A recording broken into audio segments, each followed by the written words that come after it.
glad you're here. Please, come in and have a seat. Let's see where the conversation takes us.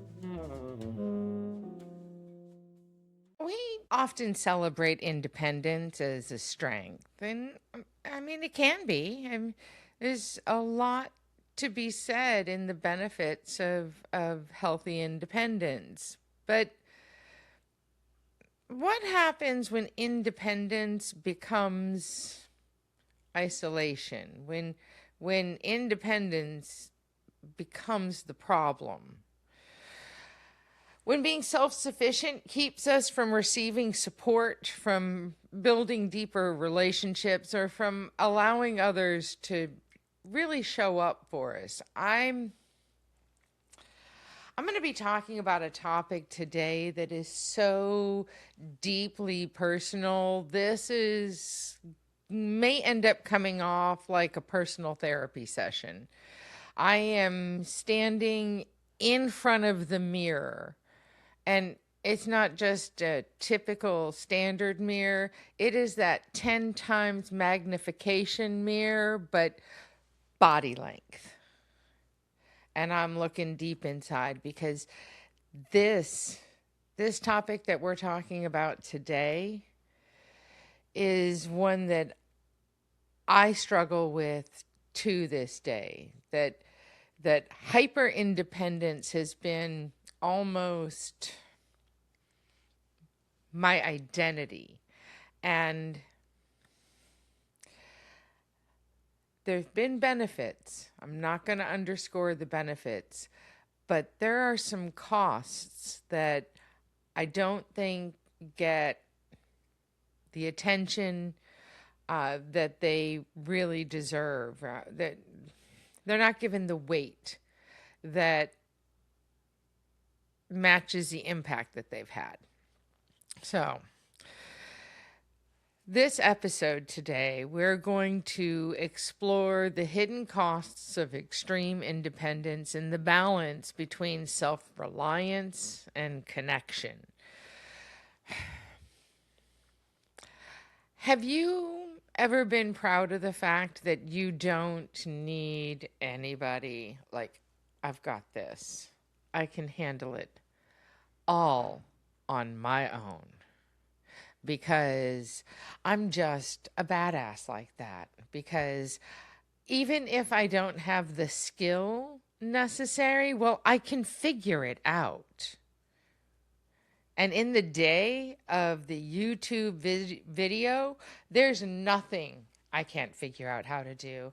I am a lifelong member of YouTube University, teaching myself one skill after the next. Because I can do it. Many of us wear our independence like a badge of honor. We say things like, I got this. I'll figure it out. I don't need help. I can handle it myself. Sounds like the script of my life. Sometimes it's true. There's a lot I can get done all by myself. But today, I want to explore a different question. What is independence actually costing us? Because every strength, when pushed too far, can become a limitation. So, let's define independence. What is it? What am I talking about? Well, I want to talk about independence in two aspects. First is healthy independence. Healthy independence looks like taking responsibility for yourself. That's something we should all want to do, right? It's making your own decisions and being able to stand on those decisions. It's managing your own emotions and not expecting other people to adjust their behavior so that your emotions can stay regulated, right? It is being capable and being self-sufficient. Those are all positives. Unhealthy independence looks like never asking for help, seeing that as a weakness. It looks like refusing support even when help is offered. I mean, help. We've had an in-depth conversation about help and when help isn't back in episode 17. Are you helping? Right? It is avoiding vulnerability because see, when I allow you to come in and help, I'm opening myself up and making myself vulnerable to disappointment, rejection, and loss of control. There's a vulnerability attached to it. Unhealthy independence is believing that you must carry everything alone. It's having to bring all the groceries in all by yourself, all in one trip, no matter how much it hurts you after the fact. You know who you are. I see you because I've done it. Plastic bags cutting off the circulation to your arm, leaving you with crisscross impressions in your fingers and forearms because you had to do it all yourself all at once. So, let me ask you, when did independence become your survival strategy instead of your strength? So, how do we learn to be independent? Most people don't become fiercely independent by accident. It's something that gets cultivated in one fashion or another.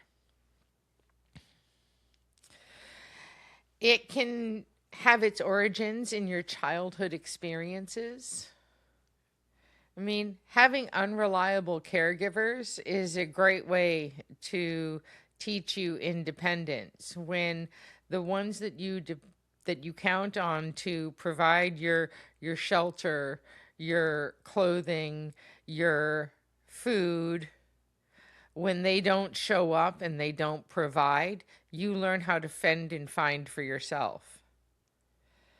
That can look like an 8-year-old getting their baby sister out of her crib, changing her diaper, putting on new clothes because, either sweat or soiled through. It looks like you preparing their formula bottle, and it looks like you getting your other sibling up and dressed and ready for school, and your second grade year old self taking your pre-K sister and walking her to her classroom after leaving the baby in her playroom because your caregivers are sleeping off the night before.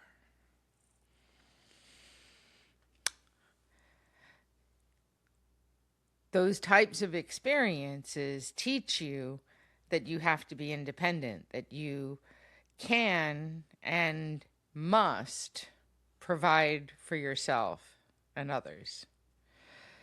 Being forced to grow up too quickly, to be responsible too young.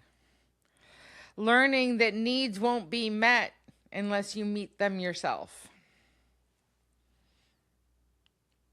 But childhood isn't the only place that we can learn those independent traits. They can happen throughout our life as we experience betrayals and disappointments. Abandonment will teach you independence and broken trust. When people lie to you and don't show up when they say they're going to and don't do what they say they're going to do, you learn you have to do those things for yourself. And so you figure it out. Many people arrive at the conclusion that the only person I can truly depend on is me. That belief may have protected me once, but I have to ask the question, is it still doing the job? Is it still serving? Is it still providing the protection that it once did?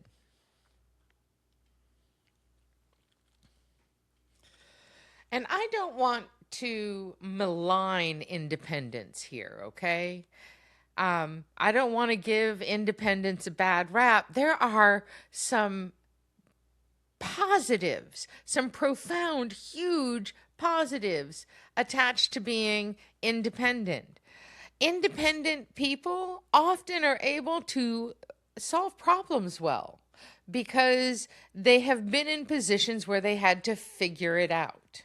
And so they learn how to be adaptive, and they adapt quickly to the available resources and to the situations and the challenges at hand.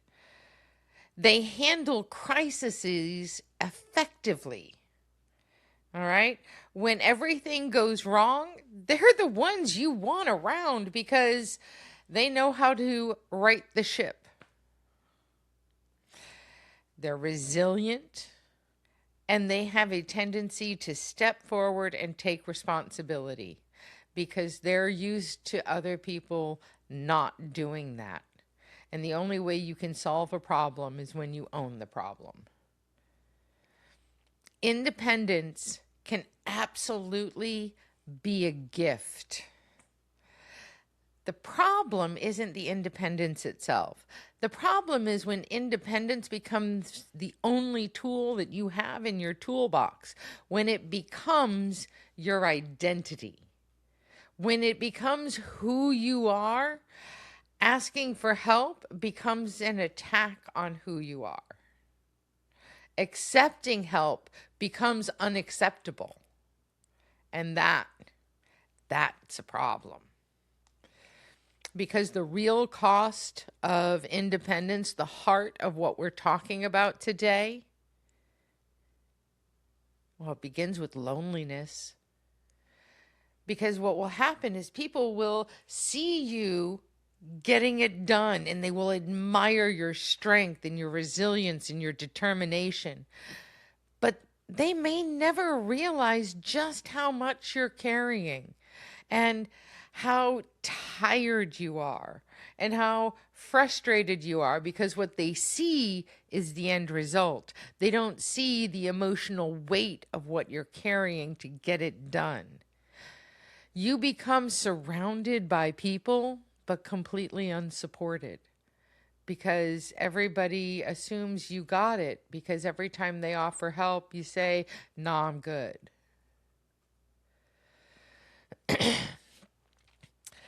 How many people know you're struggling before you've already solved the problem?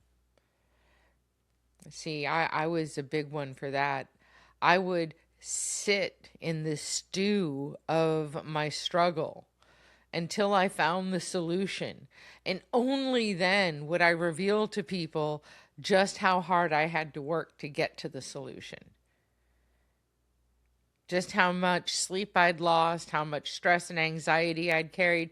That would all come out after the fact, after I had solved the problem, when there were those around me who could have helped me achieve my solution so much sooner and reduce the amount of stress that I had to experience and suffer personally before it could be found. So, another cost is the exhaustion. Because when you carry everything all the time, when you're the one responsible all the time, when you are the only problem solver and you are the planner and you are the caregiver and you are the fixer, you can't sustain that indefinitely. We're not built for it. Eventually, you become tired. Not because you're weak, but because nobody was meant to carry everything alone. We are designed to live in community with one another, whether that is a family group, whether it's a clan, a tribe, a band, a platoon. It is a grouping because we're not meant to exist in isolation. We are stronger and better when we are able to specialize. If I have to manage everything, I can't specialize in anything because I have to divide my time and my focus and my attention between all of the things. When I can depend on others, it allows me to specialize into those things that I am most passionate about.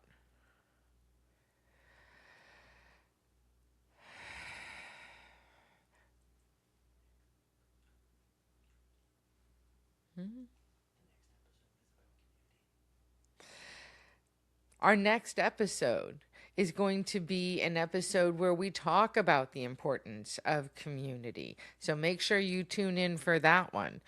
But the ability to spread the work, spread the responsibility, lightens the load, not just in the physical tasks that need to be done, but in the emotional weight of what needs to be accomplished. Many of the hands lighten the load. And in order for many of the hands to participate, you have to be willing to accept the help. You have to let others shoulder the burden with you. Another cost is the missed connection, because when we deny people the ability to step up and help us, we are denying them the ability to show us through their actions what we mean to them. People demonstrate their love through service, through action, through commitment, through showing up. And when we keep our walls so high they can't get to us, we miss that opportunity to connect. And we are not only missing the opportunity ourselves, but we're denying the opportunity to others, right? So it's a two-way missed connection. Languages, right?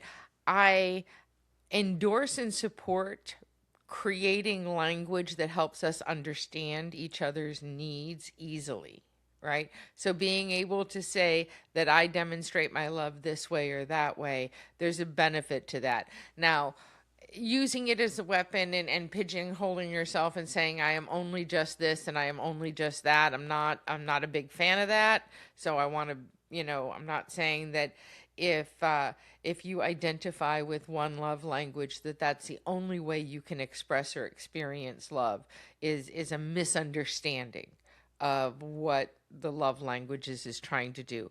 If we take it for just giving us the words to express our emotion and our need within our relationship, then there's some huge benefit to that. And the love languages, for those who are not familiar, are acts of service, physical touch, quality time, words of affirmation, and gift giving.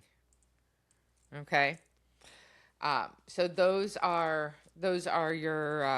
your love languages, and one of the very valid ways that humans express love to one another is showing up and doing, helping, being of service and assistance to another. And when we are so fiercely independent, we don't allow others to show up for us. We're preventing their love language from demonstrating how they feel about you. And it's one of those things that in relationships, we have to recognize that sometimes that's how people show up for us, is in doing things for you. Sometimes that you didn't even ask them to do, but they saw a need and they stepped in and provided it. For my husband, one of his love languages is cleaning my car.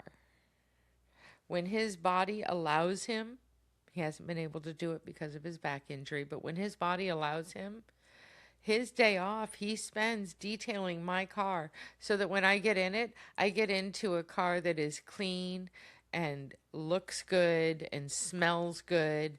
And that's one of the ways that he shows up for me. He's also in gift giving, would be another of his love languages. You can see with the beautiful jewelry that he adorns me with. Um, you have to let people show up for you and express love in the ways that we do. And when we are too fiercely independent, we lose those opportunities at connection.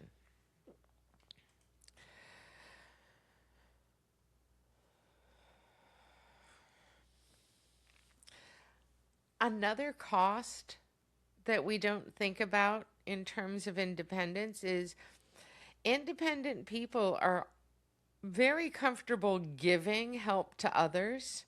They're usually the ones who will show up first and help get things done. But receiving is a much harder thing. And they will show up for others, but not allow people to show up for them. It is much harder for them to receive help, to receive compliments, to receive support, to receive care. Receiving can feel uncomfortable because it creates vulnerability. It's creating an opportunity to be let down, to be disappointed. And that's painful. So if I never allow you the opportunity to to help, to show up, then when you don't, I can't be disappointed because I never asked you in the first place.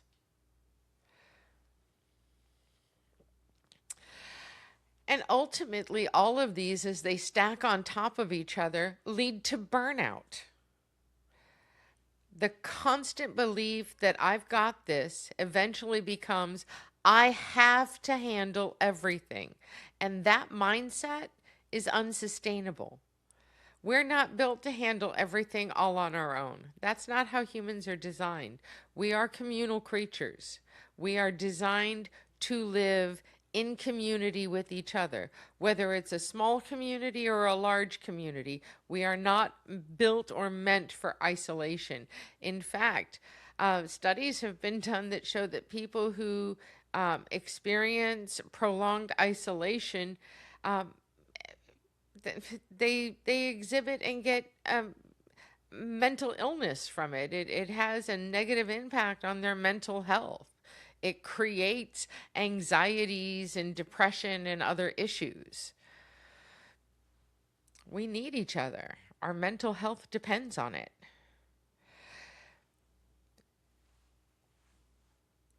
It's important that we draw a distinction between independence and isolation, right? Like I said, there are healthy aspects to independence. We just want to make sure that that independence doesn't push us to isolation. Independence says, I can do this, where isolation is saying, I must do this alone. These are two very different statements. I can do it is very empowering, right? Yes, I can. The other is based in fear. I must do it alone because nobody else will, because nobody will show up, because I can't count on anyone. So, what I want you guys to think about is which one is you? Which one are you? Are you a I can do it? Or are you a I must do it?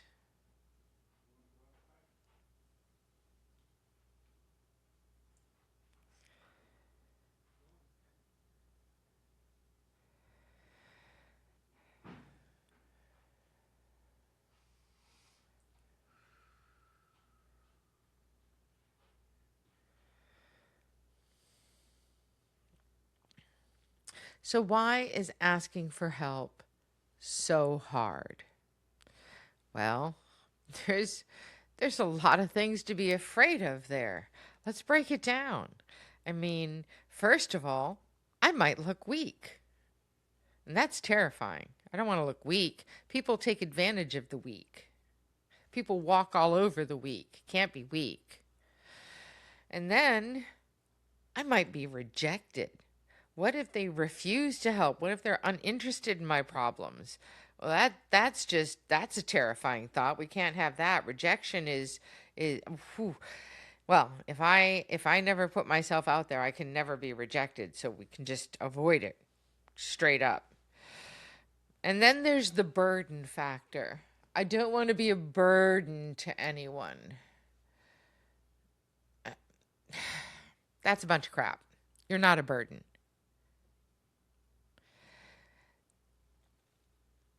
Needing is human.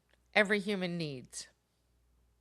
Every human needs all sorts of different things. We need fuel for our bodies. We need the air, clean air to breathe. We need a roof over our head. We need clothing for our modesty, for our bodies.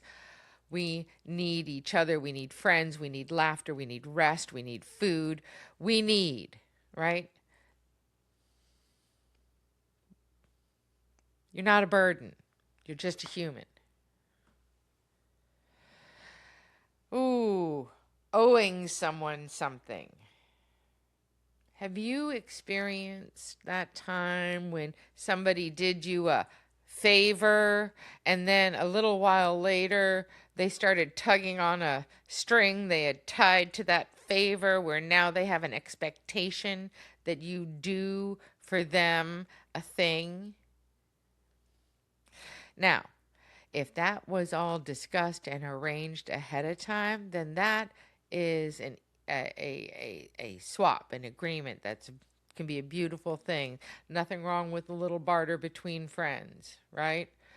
But when things are done and they are presented as being done for you, as somebody offering help, and that help then comes with expectations that aren't defined at the time, well, that teaches you you can't trust people, and that accepting help is going to have a cost that you can't anticipate, right? And that unanticipated cost becomes manipulation and control, and people use it as leverage against you. And that teaches you you can't trust people to ask them for help, because then they're going to expect things from you you don't want to do later.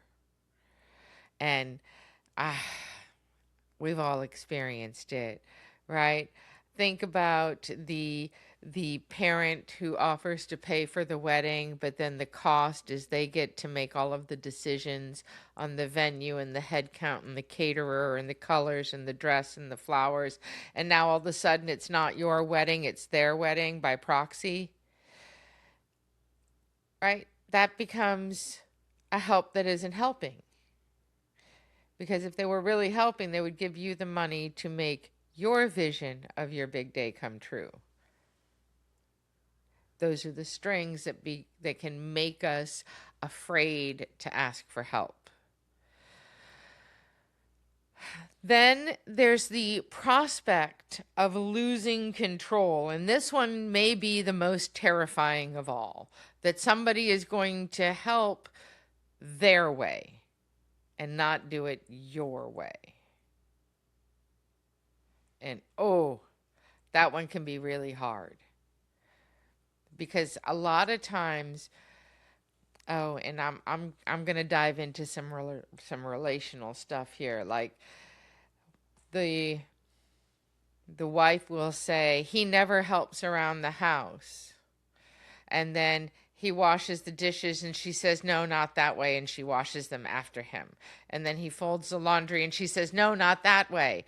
And refolds them after him. So being in the home becomes a failure factory for him. And she feels that he's not helping because she has to redo everything that he did. But did she really have to redo it? Or was she just unwilling to release control over how it was done? And it's the unwillingness to release the control that is making it seem like he's not being helpful. And it's creating the perception for him that he can't do anything right. And now all of a sudden you have a loving couple at odds with each other because we're not able to release control when we accept help. Or just accept that if it has to be done your way, then shut up and do it your way, but stop complaining that nobody's helping. You can't expect somebody to do it exactly the way you're going to do it if they're going to step in and help you. Sometimes you got to let people help you the way that they show up for you. And if that's not unacceptable, then quit complaining that they don't help you because their help isn't what you really want.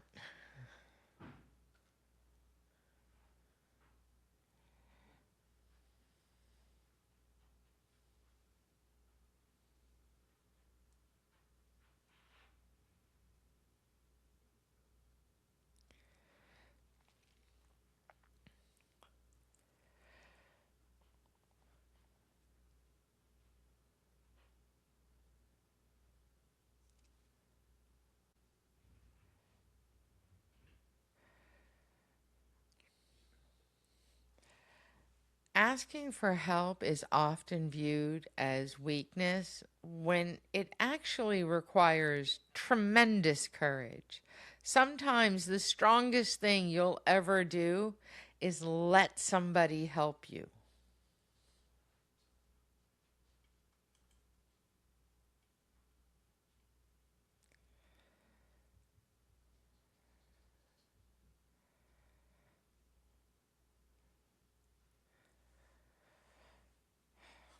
So, what is it that we really need to do? Well, we need to build healthy interdependence. Interdependence means I'm capable, I'm responsible, and I'm connected. It's not dependence, it's not isolation, it's a healthy partnership.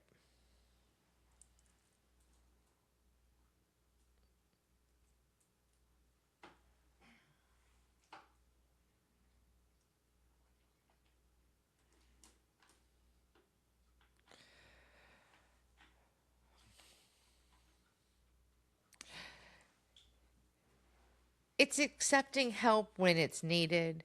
It is sharing struggles. It is allowing others to contribute. It's being part of the community.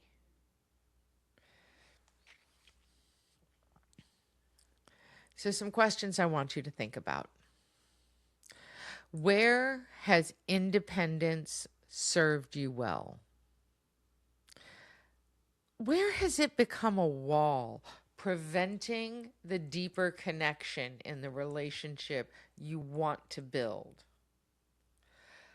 What support are you refusing? What would change if you let someone help?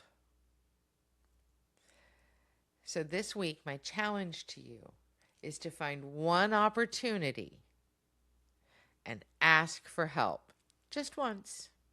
One time only. Not because you can't do it, because I know you can.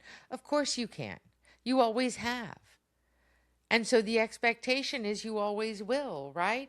But you don't have to. And that's where the real power lies, in recognizing that while you can, you don't have to. Because you don't have to do everything alone. Notice what feelings are coming up when you receive the help. Notice what stories your mind is telling you. Audit those stories. Are they fact? Or is it your mind just spinning tales to fill in the gaps? Right? Independence is a wonderful thing. It helps us survive. It's the only reason I survived my childhood. and my 20s. Okay? It helps us become capable. But somewhere along the way, many of us learned that being independent meant being alone, and that is simply not true. You can be strong and be supported. You can be capable and be connected. And you can stand on your own 2 feet and still let someone walk beside you. The journey is so much better when it's shared. Because the goal isn't dependence, the goal is connection. The real cost of independence isn't doing things yourself, it's convincing yourself that you always have to. But your community is out there. Just need to find them and let them in.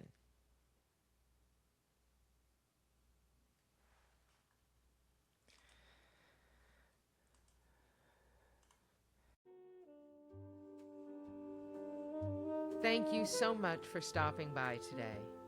Don't forget to hit subscribe to get all the latest episodes and find me on social media at Angela's Living Room on all platforms. Have a fantastic day.